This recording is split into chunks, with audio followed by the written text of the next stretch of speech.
নির্ধারিত সময়ের আগে ব্রাহ্মণবাড়িয়ায় লক্ষ্যমাত্রার শতভাগ ধান ও চাল সংগ্রহ করেছে জেলা খাদ্য বিভাগ। এবারই প্রথম স্বতঃস্ফূর্তভাবে ধান সরবরাহ করছেন চাষিরা। এ নিয়ে বিস্তারিত জানাতে জেলা খাদ্য গুদাম থেকে যুক্ত হচ্ছেন আজিজুল সঞ্চয়। সঞ্চয়ের চলতি বছর কি পরিমাণে ধান ও চাল সংগ্রহ হয়েছে বিস্তারিত জানাবেন, আর কৃষক ও মিল মালিকদের প্রতিক্রিয়া কি সেটিও জানাবেন।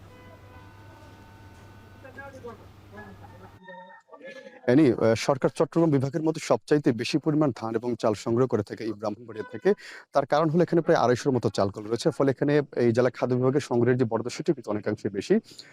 এবার যেই বোরো মৌসুম যেটি শুরু হয়েছিল গত ২৪ এপ্রিল থেকে, সেটি কিন্তু গেল ১৫ই আগস্ট শেষ হয়েছে এবং এই সময়টাতে সরকার ব্রাহ্মণবাড়িয়া থেকে ধান সংগ্রহের জন্য লক্ষ্যমাত্রা নির্ধারণ করেছিল ১৪,১২৬ টন।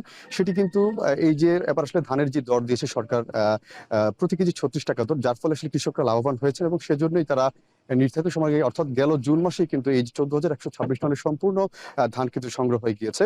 এছাড়া চাল সংগ্রহের ক্ষেত্রেও কিন্তু এই গত ১৫ই আগস্ট শেষ হয়েছে। তার আগে আসলে চালের যে লক্ষ্যমাত্রা ছিল, প্রথমে লক্ষ্যমাত্রা ছিল তাদের ৭৬,৮৩৬ টন। সেটি আসলে পুরোপুরি অর্জিত হওয়ার পরে কিন্তু অতিরিক্ত আরো প্রায় ৬,০০০ টনের মতো চাল কিন্তু বরাদ্দ দেওয়া হয়েছে মিল মালিকদেরকে এবং সেটিও অর্থাৎ সব মিলে প্রায় ৮৩,০২১ টনের মতো সিদ্ধ চাল কিন্তু সংগ্রহ হয়ে গিয়েছে খাদ্য বিভাগের।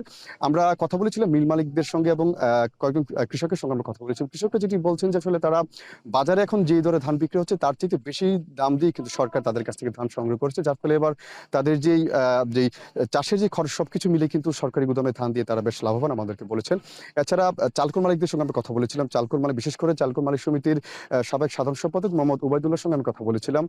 তিনি বলেছেন যে তারা প্রতি বছরে কিন্তু সরকারি গুদামে তারা আসলে চাল দিতে গিয়ে কিছুটা লোকসানের মুখে পড়েন। কারণ হিসেবে তিনি বলছেন যে অর্থাৎ এই যে বিভিন্ন সময়ে যে ধানের ফলন কম হওয়া বা আসলে এই যে ধানের দর চড়া হওয়ার কারণে কিন্তু তারা এই সরকারি গুদামে যে চালের দর সেটি দিতে গিয়ে তাদের হিমশিম খেতে হয়, অর্থাৎ তাদের লোকসান গুনতে হয়। তবে এবার কিন্তু প্রতি কেজি চাল ৪৯ টাকায় নিয়েছে সরকার, যার ফলে তাদেরও কিছুটা লাভ হয়েছে বলে তারা আমাদেরকে জানিয়েছে। ফলে তারা স্বতঃস্ফূর্তভাবে কিন্তু চাল দিয়েছেন।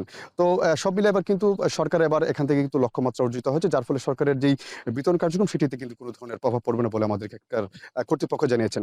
তো এই নিয়ে আমার কাছে এই ছিল ব্রাহ্মণবাড়িয়া থেকে এখানকার এই যে ধান চাল সংগ্রহ সংক্রান্ত সবশেষ খবর। ব্রাহ্মণবাড়িয়ায় ধান ও চাল সংগ্রহ চলছে সে খবরে জানাচ্ছিলেন সহকর্মী আজিজুল সঞ্চয়।